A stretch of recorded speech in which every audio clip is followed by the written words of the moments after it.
So too many diagrams that are not used, edit them out. Concise economy of diagrams as well, even though they're beautiful. I'm sorry, they're beautiful, but are useless in the communication of it. Take them out. If she was applying as a senior position for me in an architecture office, I wouldn't hire her. If she was applying for an interior design office, I would hire her as an architect, not a senior architect. To be able to be senior, you need to show that you can manage a team and manage the construction. So if you have done that, show it. The scale of the drawings is correct. The text of the drawings is correct. What's incorrect is the scale of the pages on the screen, like we said before. Hey yo guys, welcome back to another episode of the Portfolio Review series. Our guest on this episode is Viviano.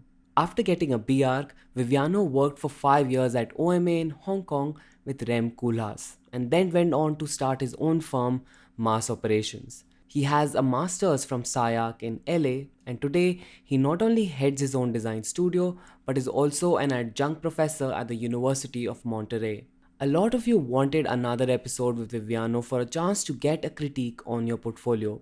So he is back, and let's start this episode of the Portfolio Review series. Hey guys, now before we get into the portfolio reviews, I want to tell you that today's video is sponsored by Issuu. Issuu is the all-in-one platform for publishing and sharing your work. All the portfolios you will see today are all uploaded to this platform, and I will tell you more about Issuu and what they do and how you too can upload your portfolios there later in this video. For now, let's dive in. Hey guys, welcome back to Portfolio Review series. This is one of the most popular series on the channel.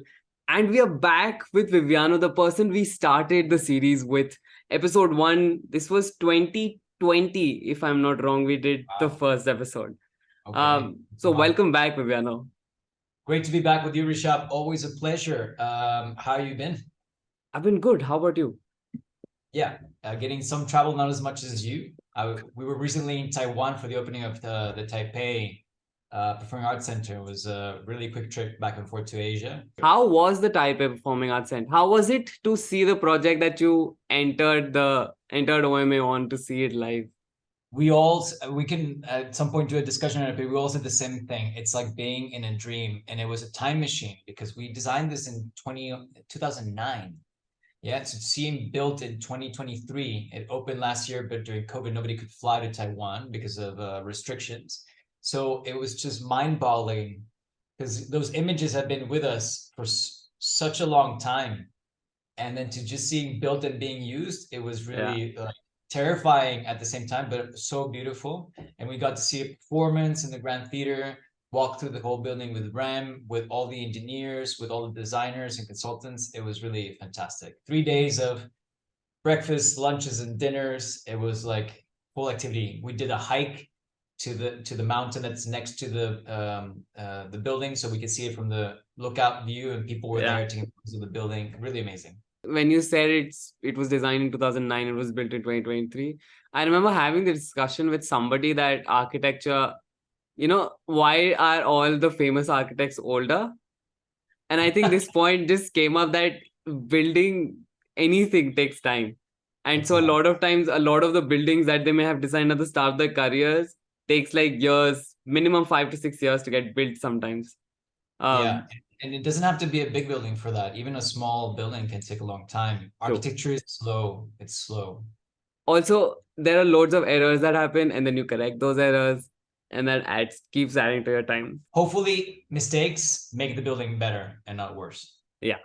All right. So today, we have a few portfolios that we've selected, and we're going to look over them. There's a quite mix of portfolios from all the entries that you guys had sent in. So how this basically works is you guys sent me the portfolios, I select them for the guest, and we sort of discuss those. So this time it was quite an interesting mixed batch. So I think we have like different kinds of portfolios to see today. Correct. I think there were 5 in total, and I've gone through them in a way a little bit more detailed than would have gone through them if I was on the hiring side. We've spoken about this before in the other sessions, Rishabh, that there's 2. So I'll just give 2 general comments before we go into each one. There are 2 ways of reading into a portfolio when you are hiring someone. On the hiring side, let's say, the first one is a fast read, and then you decide if you're interested or not for this person in any open position or any future position that you think might be opened in the near future. Let's say that's within 3 to 6 months. And so that reading is like 5 seconds. I'm doing if it was a physical one, but of course everything is now digital. Yeah. And then if you're interested in that person, because like 90% of the portfolio is going to be discarded in that first fast read.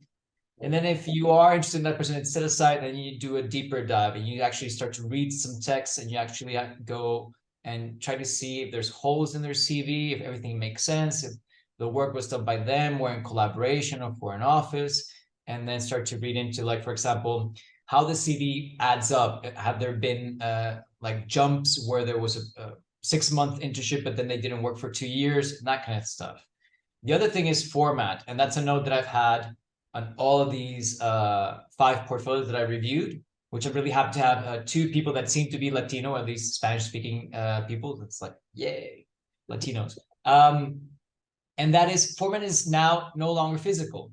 There needs to be the physical feeling of the portfolio. It needs to feel like a book. It shouldn't feel like a PowerPoint presentation, but it's no longer physical. So we should really use the formats of screens. So I can't stress this enough. I tell my students to do this all the time. The format that we need to use, you guys know it very well. It's the same format as an Instagram story. It's 9:16. It's the cinema format that fully fills a computer screen or a monitor, a screen. And that, in the easiest terms, is in pixels. So that's 1080 by 1920, right? Pixels. And then you're going to completely fill in a monitor, and you can still give it the look and feel of a book or magazine that flips. And finally, most offices don't like links. What you need to do is to have a PDF that is less than 10 or 5 megabytes. It's great to have it on Issuu.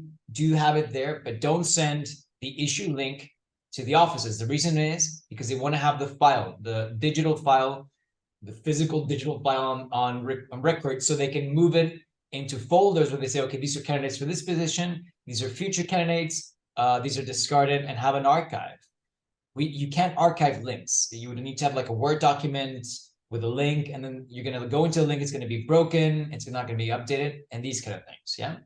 So those are all general comments. By the way, this video is sort of sponsored by Issuu. I mean, but I'll leave this in. Yeah, no, we use Issuu. I use it as teaching. After each class, there is a little book that is like the memory of what was done in that class, and it goes up to Issuu. And Issuu is great for you as a portfolio, to have it, to people to see it, but offices will ask for the PDF. So don't think everything is Issuu only. So we're going to go into our first link of the day. So, Enrique, I'm looking at the CV, and my first question here is, I like photos, like a headshot. I do recommend that. I understand that some people don't like that or think it's not professional. It's all about how the photo is shown. Now, you can also use that to kind of make a statement. If you consider yourself a very fun person, do a fun photo. If you consider yourself a very serious person, do a serious photo. Make a photo that represents you. It's By the way, this has become like an issue or a whole debate on this channel, because every episode, because there have been some guests like you, Mariana, who insist like, I want to see the person whose portfolio this is. And there are other guests who are like, you don't need to sort of put a photo in. I think it's like people now are not just focusing on your work, but also on you. So if people have some prejudices, those also come into the play when you sort of put your picture up also while you're showcasing your work. So this has become like a big debate. I understand that, and I can fully back up my opinion. And I'm hiring a human. I'm not hiring the work, right? So bias, pro and cons. Yeah, there's going to be bias, but I want to see who this human is, and I want to connect with them. There's a lot, like what your brain perceives in one facial image is amazing. I had an ex-girlfriend who was a neuroscientist, and she told me, you have no idea how many things happen in your head when you recognize a face. I think it is really important because we're not hiring machines, we're hiring humans. The choice of what color photograph you use, your expression, what's the background, where you place it, all that are design choices. And all that has to do with your personality. And it's part of, right? If I was not hiring this person to be in my office, I wouldn't care about the photo. But if I'm going to be working with them, I'm interested in the photo. Doesn't mean it's a deal breaker. I just appreciate it. So I've always placed one in my resumes and my CVs and portfolios. I suggest you do the same. Yeah. If not here, if there are that strong prejudices, at least in the interview, you're going to see the person. And that's true. They'll come into play then also. Yeah, that's true. If it's a video interview, you know, there can be bad connection and stuff like that. And even though, you know, they could be in a hurried day or they happen to be at a Starbucks because that's the place where they could connect, something like that. Things can happen on the way to an interview. There's this great movie with Will Smith, The Pursuit of Happiness. And he ends up, I think, coming into the interview without a shirt on, and I think his trousers were all with white paint, and he had a bad day, and he got the job, right? But a curated image, well placed in your CV, implies a lot of decisions of how to place that, and those are all designer decisions and graphic design decisions. So, and how you perceive yourself as well, you know, and I think that's important. But moving on to the design work, I see some initial beautiful drawings in the Adelaide library that in some of them are overpowered by the background color. And so I would be very careful with that. The line weight in some of them, because this drawing gets smaller, particularly the axos, which are quite nice, I would be very careful when using these background colors, and line weight is key. The other project that I saw here was The Void. I really love the conceptual image of the model. So it's a model, but it's a conceptual model, and it has this handmade quality, and there's a good image of it on the hand of the designer, which gives the scale of the model. It's fantastic. The project I thought was really nice. I was a bit confused with, it seemed like it was facade tests, several images that had a different materiality to it, or it could have been that different sides of the building have a different material. And I don't know if that was intentional or not, but that in the quick read of the portfolio was a little bit confusing and should be made clear if they're tests or if they're actually different sides of the building where intentionally the material was changed. Beautiful axonometric drawing. I love axos. My students all know that the beautiful thing about an axo is that it gives you the story in plan and elevation at the same time. So it's a very comprehensive drawing. It's also very important, like in this drawing, for the axo to have its context, to be cited. So it's useful to see a drawing in axo, yes, but it's much more useful to see the drawing of the building in its context, like it's shown here. And the plans that I was talking about are the plans that are here below. They would have been great to have some color coding to it or some room numbers with a little label on it. Beautiful, beautiful image. Also, this is also for people who a lot of times say we're not good at renders. Like this is not a render. This is an all-out illustration. You can create this in a 3D environment as well and then take a shot from that. And they've not put any materials on the building itself or the surroundings, so it's very easy to do that. Or you can also, if you're good at it, you can just sort of draft the entire thing.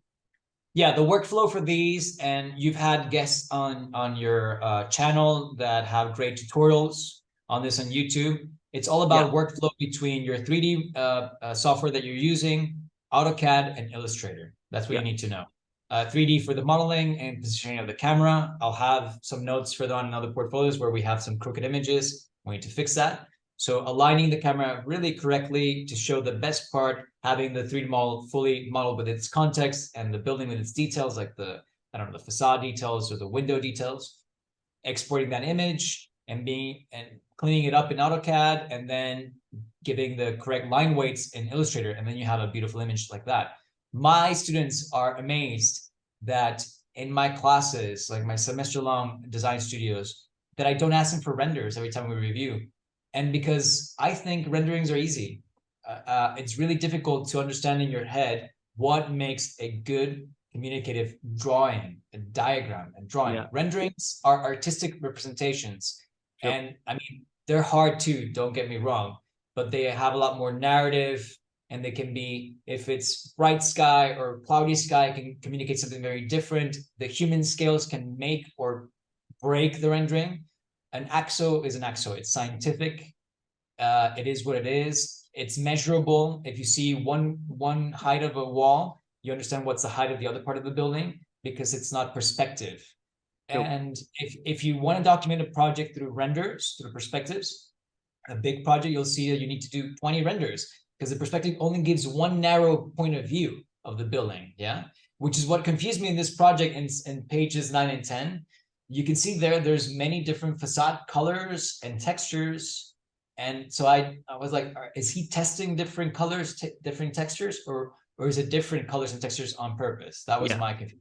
This also, I recently went to one of the colleges, and there was, by the way, any colleges I go to, and of course, I'm the youngest speaker there. There's How old are usually you, Rishabh? 27 right now. 27. Okay. Yeah. So, I mean, I go there because the students know me. The faculty have no idea who I am. And they tell me a lot of times, like, we have no idea who you are. That's fine. Yeah. But I remember one of the keynote speakers at one place we were talking about renderings and everything. And we were like, and she was like, today's generation, they love these visuals and they love to create these fantastic renders, beautiful illustrations. But we know the building is not going to look like that when it's actually built. Like, you can make it as fancy and as amazing as you want, with pastel colors and everything, but when it comes out actually in real world, the buildings don't really look like those beautiful renderings. Oh, absolutely. And also those kind of renderings now with Midjourney, they're going to be out of fashion. True. Completely. And Midjourney, as far as I know, it doesn't do AXOs yet. Yes. Wrapping up with this portfolio from Enrique Garcia. Actually, the last two projects seem like, let me just add these to the end. They're good. There's not too many projects, and I don't feel there's a missing of having more work, but I do feel that those two projects need a little bit more care, because they feel like an afterthought, like, let me just add these. Okay. So dotted lines to show the AXO program colors, a little bit more conceptual images to kind of, it's weird when you have 4 projects and 2 have like 6 pages, and then the 2 at the end have like 3 pages. Yeah. So make each project have the same amount of pages, like in a sort of standard layout. There's no ending to the portfolio, but it's useful and it's necessary. So there needs to be an ending to this portfolio. Yeah. Otherwise it feels like it's chopped. Yeah. True. All right. So now we'll go on to our next portfolio. By the way, before we go on to our next portfolio, so I want to ask you. Yep. So as you said, there are 2 reads to a portfolio. The quick flip through read, and then there is a detailed read, and that is what I do when I'm selecting the portfolios also. I quickly flick through portfolios, and only those which catch my attention, or there are certain things that I really like, I sort of pick those portfolios out. What are some of the things that really catch your attention in those, let's say, a 6-second preview of a portfolio? It's hard for me to put it into details, but what I can say is that there's an overall sense of organization, of cleanliness. So when a portfolio looks cluttered, you can sense the amount of work, but there's no editing. And for a magazine, you need an editor. And to give a concise storyline, it's editor. And when you see clutteredness and there's too much, you can also feel like a sense of when you don't have too much belief in yourself, where you're scared that if you don't show enough, that work won't be recognized, how you're going to be judged. So you have to show everything, you sense that from this side. So organization and not having too much is key. If you have too little, sometimes it can be okay, because then you look at the CV and say, this person is in 2nd year or 3rd year, so can't have that much anyway, right? And then you understand that. But then if you have like very little content, let's say you have one project, but then you see it's a thesis project and it's very well detailed, then that's great too. So it really is difficult to bring it down to like, steps that you should follow, because each human is different and they're at a different stage in their life. We have one portfolio here today that is a 5-year out graduate, that is a very different portfolio to the rest. And so, but not too much, not too little. If it's little, then it needs to be detailed and there needs to be a reason. and the amount of content shown needs to match the CV. What I also believe is what I tell people is, the language that architects actually use to communicate with anybody, whether it is fellow architects, whether it is people in general, are drawings and illustrations. Like architects speak through those much more than their words.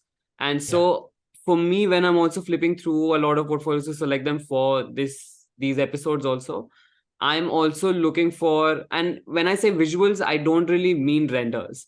Those are also amazing to look at, but I'm talking about the quality of drawings. I'm talking about different illustrations that you've used and how you sort of compose them. It's graphic design. Portfolio, it's 50% graphic design and then the content of your work. But the graphic design is how you organize and visualize that content of the work. True. So it's really, I mean, architects could really all use a good course on graphic design, and it would be really beneficial for their whole career, not just for their portfolio. Yeah. All right, now before we move ahead, I want to take a moment to talk about Issuu. At present, Issuu has become one of the most used and widespread ways to share and showcase your portfolios. You go to any designer who has publicly shared their work or their portfolios online, and most of the times you'll find that they have uploaded it on Issuu. So I want to show you how you too can upload your portfolios to this platform. So you can go to the Issuu website and sign up for an account. There are various options to choose from.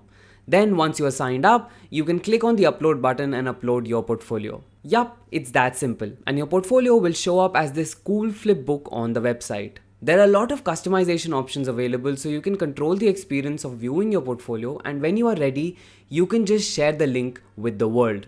There are also analytics available that can tell you how many people viewed your portfolio and also where in the world are they viewing from. So it's an amazing tool for architects and designers. Now you too can make a free account on Issuu today and start showcasing and publishing your work. Just go to the link in the description below. And if you want to opt for one of the paid plans, you can actually get 25% off on the annual plan by using the code BlessedArch25. So without further wait, do go and check it out. I will leave a link in the description below. I would once again like to thank Issuu for sponsoring this video, and now let's get back to our portfolio reviews. All right, so let's go on to our next portfolio, and that is the one of Mariam Iqbal. First point, there's no CV or contact page here. So I understand that sometimes you say, well, this is my issue page. So if you go into my bio, you're going to see my details. It needs to be also in your CV.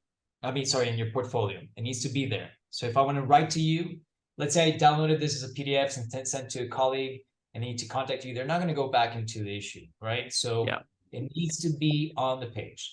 I saw a lot of work here, but I didn't see a CV. So how do I know if this is first year, second year, third year, a recent grad, a master's student? I don't know. Yeah. So these are really important details, like 101. They're so basic and important that sometimes we forget. Yeah. So the index is beautiful and very well organized. But when I saw the index and the amount of projects, I said, oh dear, too many projects. Yeah. Way too many, like take half off. And then rule of thumb, never use points. If you have to use 1.1, 1.12, you're a lawyer. Stop it. No, condense. Okay. Now I understand that you want to show a lot of work. I've been there. I've done the portfolios. Don't do it.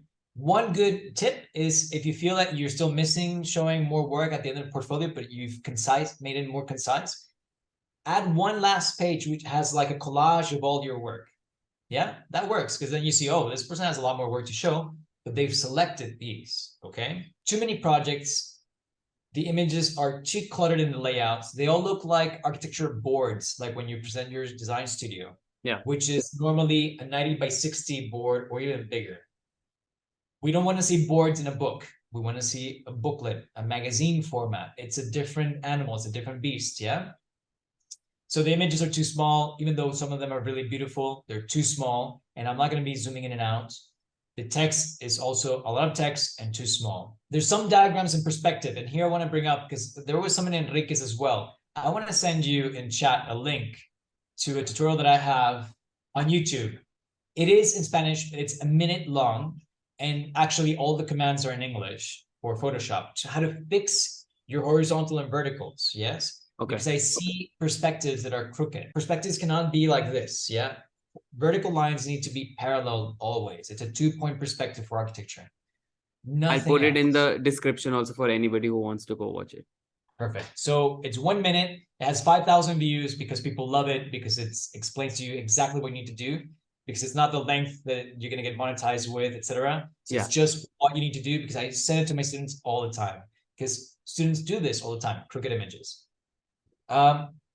There's no inner covers to separate the projects. And I can understand why, because there's so many projects that you would have like 9 covers. So True. 9 pages out of 100, it's 10% covers. Condense the amount of projects and do create covers, even though the covers can show part of the project and it's always the same one.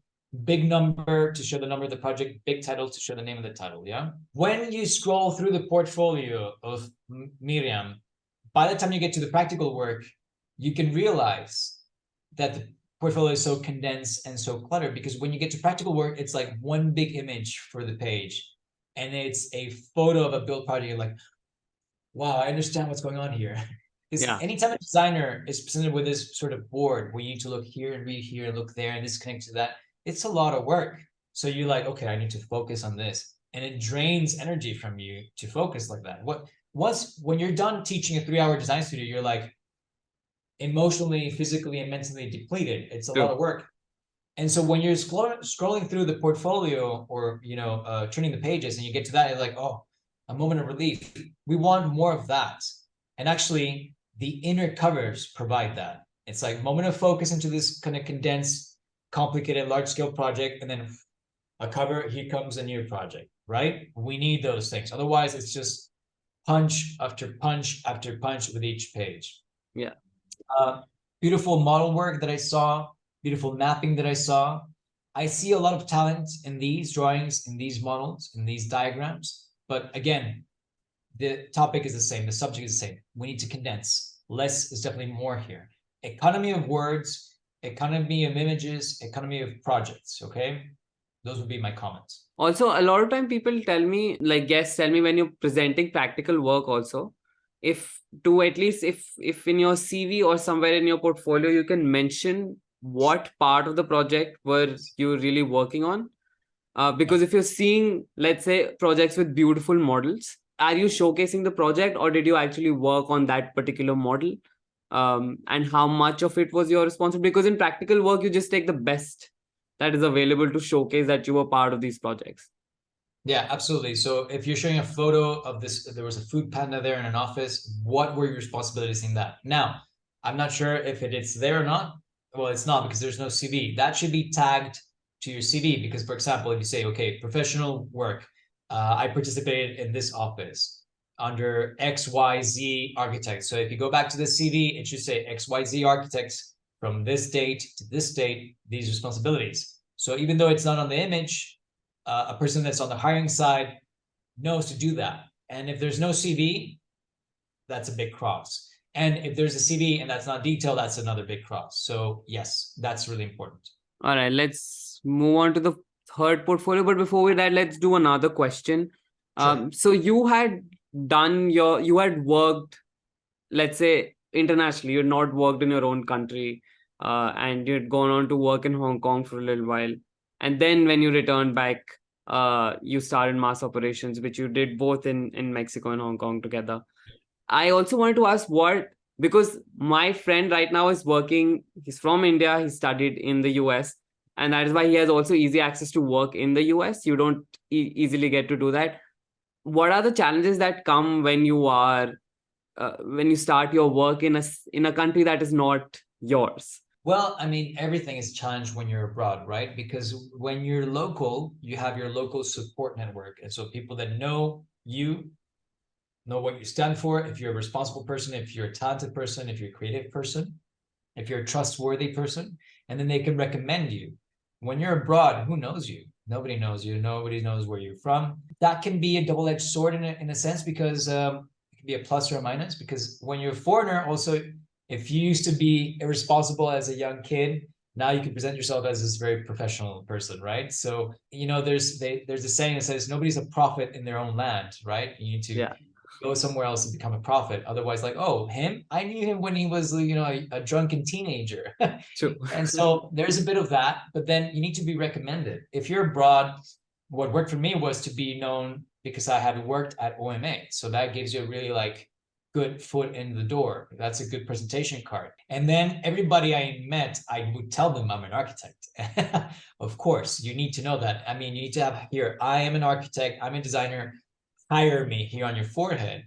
And in a subtle way, right? Because you don't want to annoy people. And so the first projects came from people that I knew that recommended me. And then you need to start a whole business development part, getting your name out there, trying to go and have meet and greets for people that will be designing stuff. There's also the route of competitions, find competitions locally. And well, let's say locally, where you're based now, which is not your native land, let's say. Now, those are the opportunities to be able to get the work. The challenges are going to be the same as everywhere else. Is that, you know, it's hard getting work. And the extra challenge is that people don't know you, so how are they going to hire you there? And another one is the visa status, of course, right? Because That's a big, yeah. You're a foreigner. Are you allowed to work? Yes or no? If you're on a student visa, when is your visa going to lapse? For the US, there's an artist visa that can be a little bit, let's say, easier because it's a niche. Architects are a niche. You might need to diversify at the beginning and say, look, I want to be an architect. I want to have my own projects. But, you know, there's not few projects coming in. The ones that do come in, I can barely charge because I don't have much experience. So what are you going to be doing on the side? You know, I would rent out my apartment on Airbnb to travel. I would be involved with photography and I would do exhibitions of my photography. I would sell that. I did a book on photography. And these are things that I enjoy doing, but there would also be a little bit of an extra income to help the slowness of the first projects getting in. So obviously the problems are going to be visa, financial, and the getting of the actual work. Also, if you're in the US, if you're in the US, like working for a company and on a work visa, there are also limits on what you can do, like on the side. There are like side incomes are usually not allowed when you're full-time working for a company. So I would also recommend, especially in the US, to also look into that. Well, yeah, the example there was someone who had already left their employer and they're now really on their own. Any side income, you need to check in with your boss immediately before you really start earning money on that. And most of the time they're going to say it's okay, unless the only reason why an employer should tell you no, there's two reasons, I guess. For an extra side income next to your work under the employment would be A, if that constitutes a competition to your employer. So obviously you can't be stealing clients, yeah. And B, if it's going to be detrimental to your working hours, if you're going to be tired because you haven't slept, if you're going to not be performing at the level that you should be, then that's going to be a problem. Now, teaching is another thing that is a side job. Yeah. Teaching has the added bonus for your employer that brings good CV. Every time that a company pitches for a project, they need to submit the team that's going to be working on the project. And when you submit that team, it has the names of the people on the team with their CVs. And it looks much better when these people are seniors and are, you know, I was going to say in Spanish, asignatura, adjunct professors or tenured professors. That gives a lot of credibility to your team. Yeah. So that's good for your office, but it's bad if you're going to be missing work. All right, let's go to Srijan's portfolio next. All right. So Srijan, again, we have no photo. You know, I recommend a photo. The CV here at the beginning is great location, but it's one page. I think he has enough information to use 2 pages, involve diagrams, infographics. There's a lot of templates out there. You don't want to overpower your CV with infographics, but there should be some that makes the reading of it easier. You know, we read images in half a second. Text takes longer. Yeah, LinkedIn certifications. I've never seen that. I don't know what a LinkedIn certification is. I don't know. Does LinkedIn provide certifications? I have no idea. I'm also not sure. But I mean, certifications are good. Moving on, the index has a great explanation of what we're going to be reading or looking at in this portfolio. And he does, for a tiny paragraph that says, look, this is work that I'm doing in my postgrad, in my master's. which is great. But it would be also good to place that within the projects as well. Say this was done during MArc2 Studio or MArc1. He is from Iowa State, if I remember. Yes, correct? That's always good.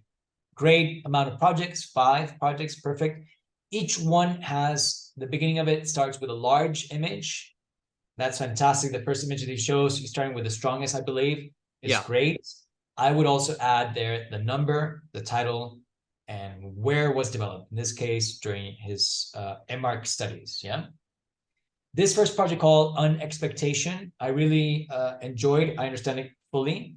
I think there's a missing image because in the drawings, there's a beautiful perspective section. Page, well, we don't have page numbers. That's another thing. You should have page numbers. 14 and 15, according to the issue. Okay, yeah. It shows this in-between condition of the building hovering above the water. That condition is never really then shown again. I would have loved to have seen more images of that in-between. I think that's a really important situation. I do see this image from the water looking back at the building, but I think that what we see here in drawing should then be communicated again in images. Like, for example, those parts where you can stand underneath the building but above the water looking around, I think those are really special places, and I would love to see more of that. And here's the problem: when I finish this project and go on to the next one, the first image of the next one almost kind of feels like it's still part of the same project. I was about to say that. Because there's no title and there's no number. So please add them. These are inner covers. Yes, they should function as covers. Don't be so cryptic. Yes. You could also, like, the next page where there's the title and then there is a slight image to the right.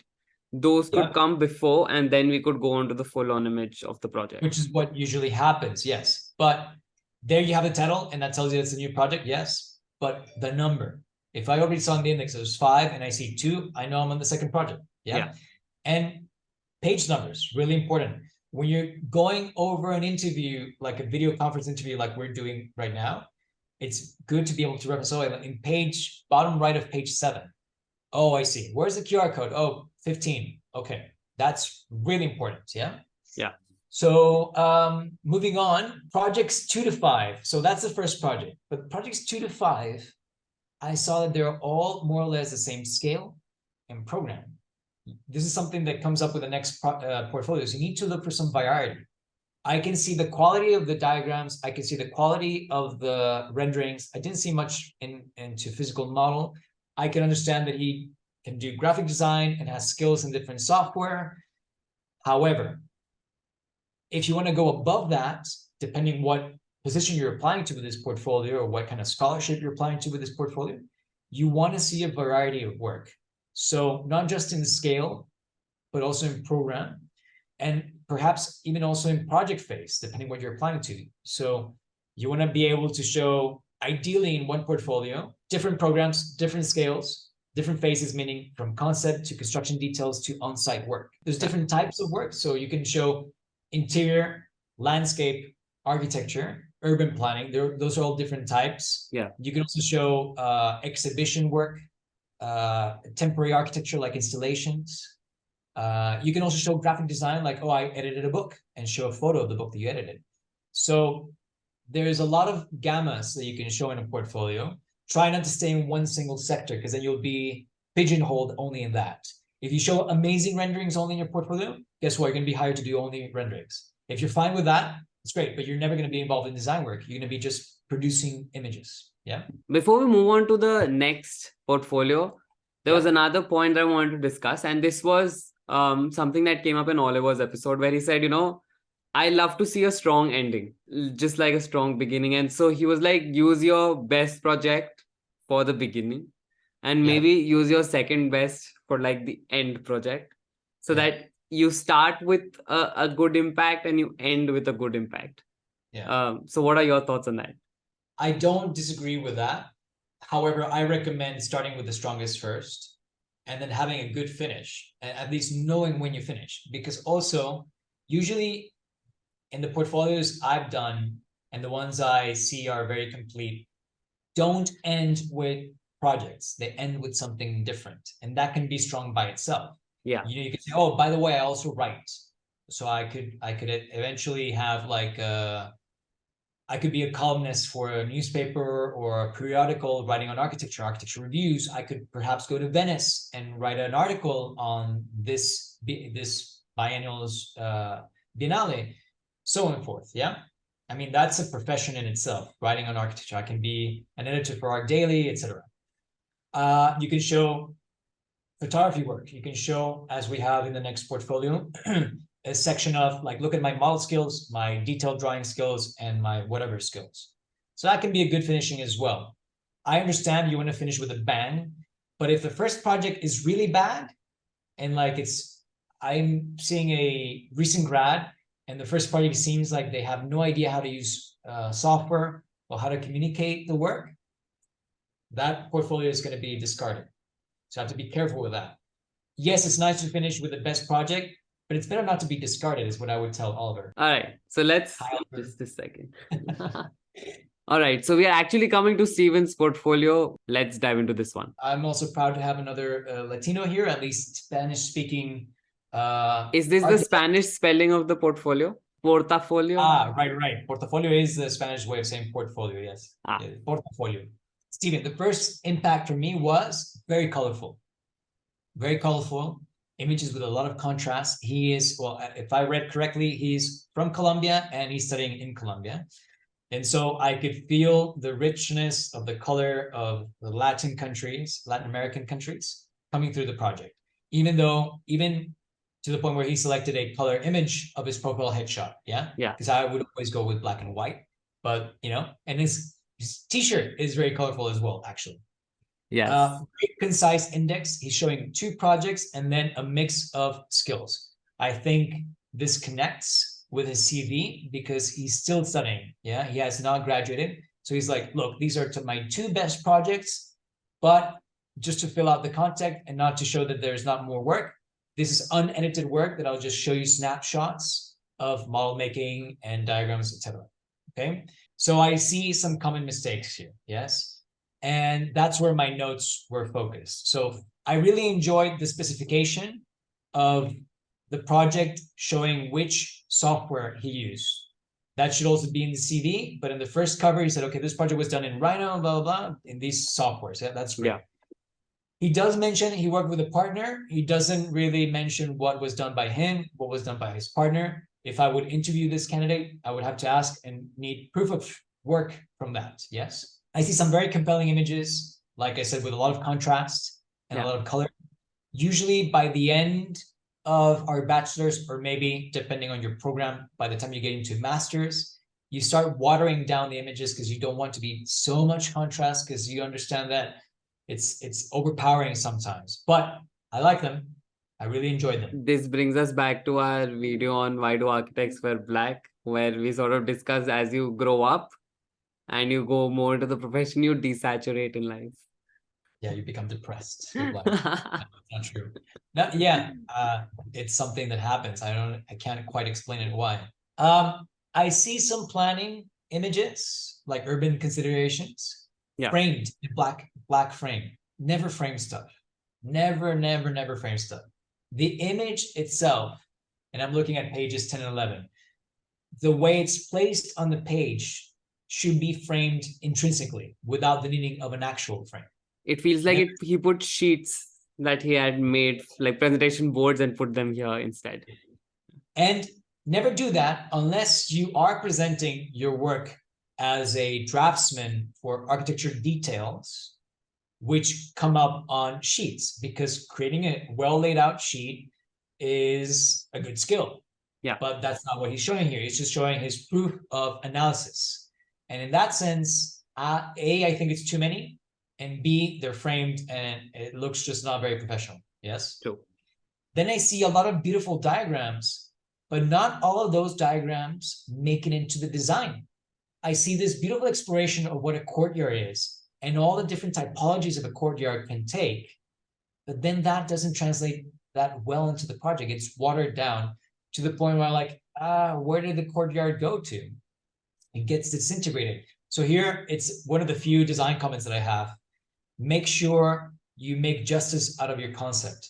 And those show diagrams that don't have an impact in design. Yes, because that just meant you lost the concept in the process. So be very careful with not losing your concept in the process, because, you know, oh, we had this grand idea, but then, you know, structure and programming, and in the end, we ended up with a typical box. Yeah. Be very careful that it happens all the time out there in the professional world. You always have to fight for the concept. You have to fight for the concept. I remember a Russian architect that I worked with at OMA. At some point, she told me, Viviano, the drawing is becoming more and more of a plan. And I'm like, yeah, because we want to get it built. And she's like, yeah, but we need to not lose the essence of the concept of the diagram. And I understood what she was saying now, you know, but back then I was like, wait a minute, we need to get it built. It needs details. And she's like, yeah, have all the details, all the measurements, all the dimensions and stuff like that, all the specifications. But in the end, you need to see still the diagram. Don't lose the diagram that explain the concept. Yeah. So too many diagrams that are not used, edit them out. Concise economy of diagrams as well, even though they're beautiful. I'm sorry, they're beautiful, but are useless in the communication of it. Take them out. That repeats itself with the second project called Botanical Garden.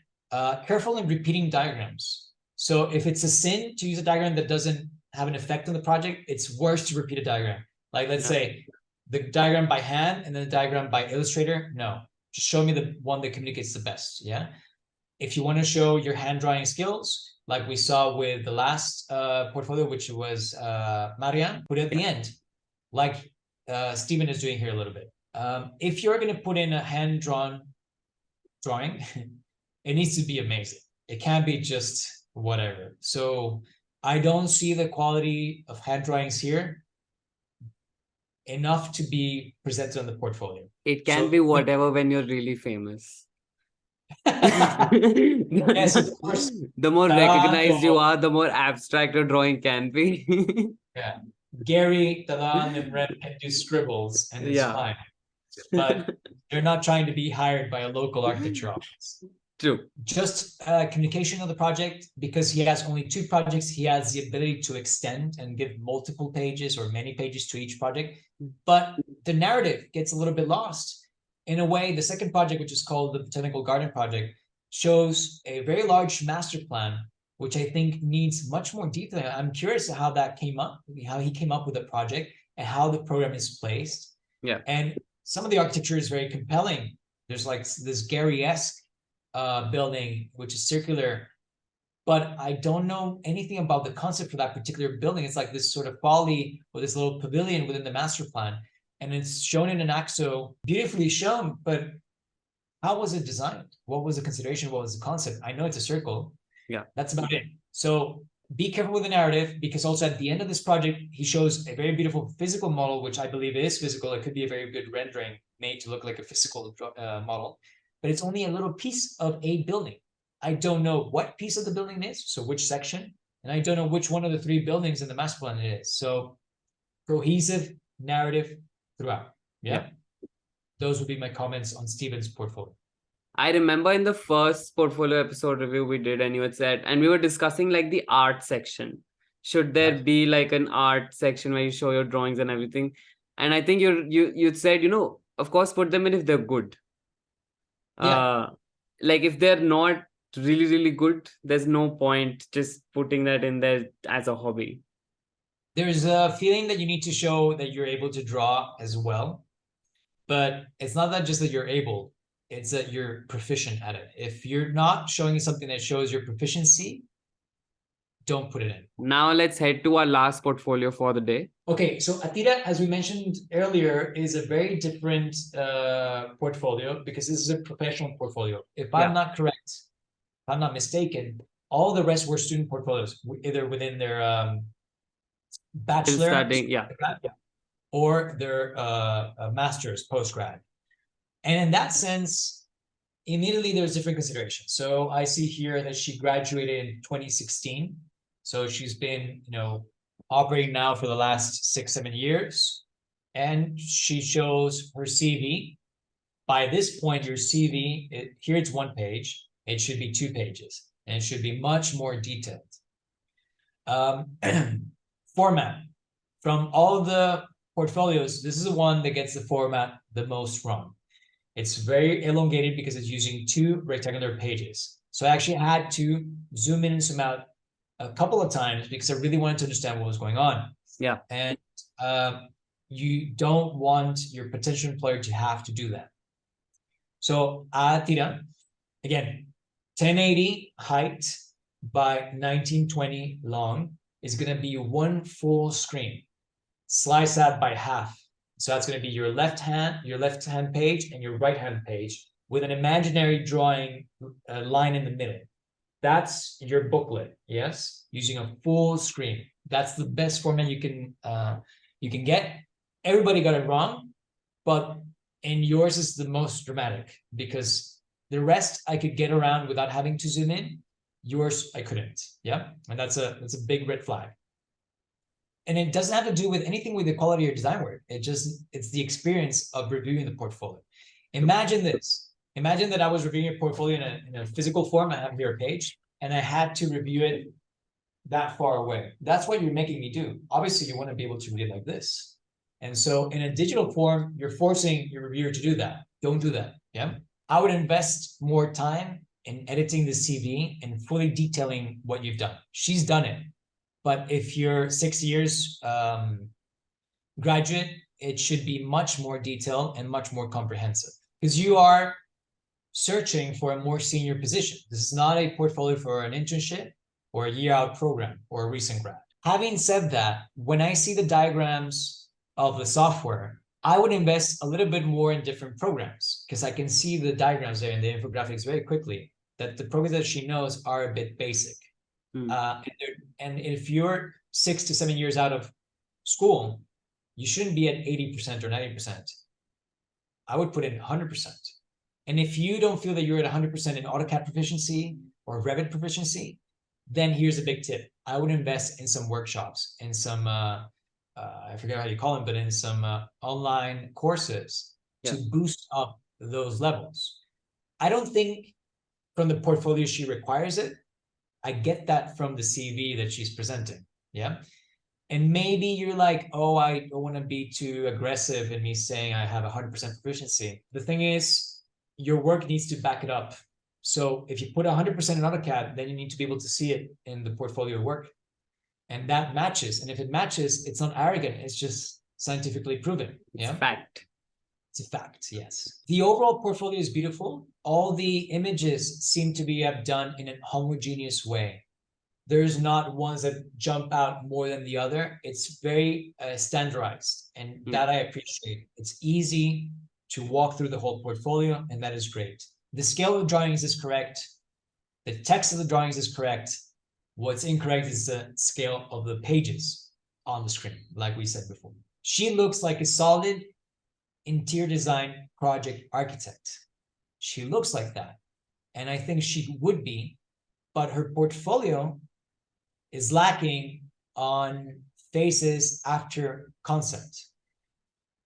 So even though she's been collaborating with offices for the last years, it seems that she's only been in concept phase. You can spend your whole life in concept, but concept phase is generally not that well paid, generally a lot of hours. And so as you grow in an office or in your experience, you start to get more construction documents and more on-site supervision or project management skills. So one is building management in the construction, another is managing the design team and consultants. And you get paid a lot more, I would say exponentially, as you go into those, let's say, responsibilities, because you're more senior and you have more experience, and that is valuable. Yes, it's valued more. There's many designers. There's not that many project managers. So it's a skill that is valued. And I see only concept design phase work. So my recommendation here in this portfolio is, if she was applying as a senior position for me in an architecture office, I wouldn't hire her. If she was applying for an interior design office, I would hire her as an architect, not a senior architect. To be able to be senior, you need to show that you can manage a team and manage the construction. So if you have done that, Atira, show it. I want to see construction photos. Show me yourself on site. Yeah, do that. That's part of that sector. It's really important. So that was the last comment for this portfolio. All right. I think, yeah, that finishes our 5 portfolios for the day. And I think this is the quickest we've ever done it. And these many portfolios. Yeah, it always takes, usually our portfolio reviews takes like 3 hours now. Well, I was very methodic in my bullet points for each one, I think. Yeah. All right. But thank you so much. Thank you so much for coming out for another portfolio review episode. It's always amazing having you on the channel. There's always so much more that we discuss, irrespective of whether we're discussing about portfolios or we're discussing about why people wear black too much. There's always much more discussion we end up doing. So it's amazing having you here. Yeah, I thoroughly enjoy talking with you, Rishabh. Hopefully we get to meet at some point. That's still in the works. For people out there, you guys can always send me a message through Instagram. Most people do. I have people saying, hey, could you please look at this? What do you think about this? Advice for doing my master's or not? So always when I have time, I respond. We'd love it to come at some point, come back to India. It's been almost like 6 years since I've been to India and there's no more COVID. So if anybody out there listening in universities wants to have a lecture, I'd be very happy to come and visit. Because of my teaching has to be during, let's say, break periods, but we'd love to do it. So Rishabh, great seeing you again, and keep traveling, keep the shows coming. For sure. And I will put in all the details to reach out to Viviano in the comments below. And also all your podcasts are in Spanish, right?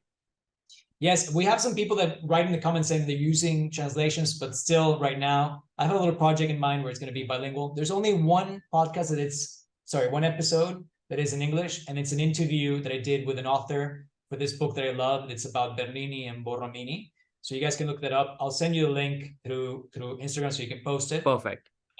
It's also, if you do understand Spanish, I'll put in the link for the regular podcast also.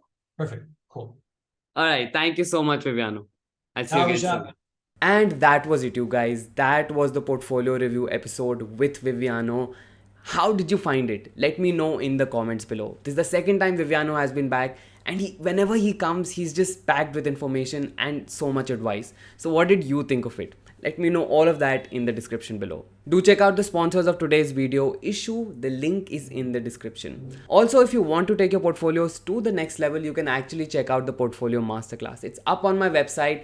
It takes everything I've learned from all of these portfolio review episodes, and I've taken all of that information and all of that knowledge to create a course that can help take your portfolios to the next level. It's up on my website, BlessedArch.com. I will also leave a link in the description below. And that was it. Don't forget to give this video a thumbs up, to share this video, and also to subscribe to BlessedArch. I will see you guys soon with more such content. Until then, bye-bye.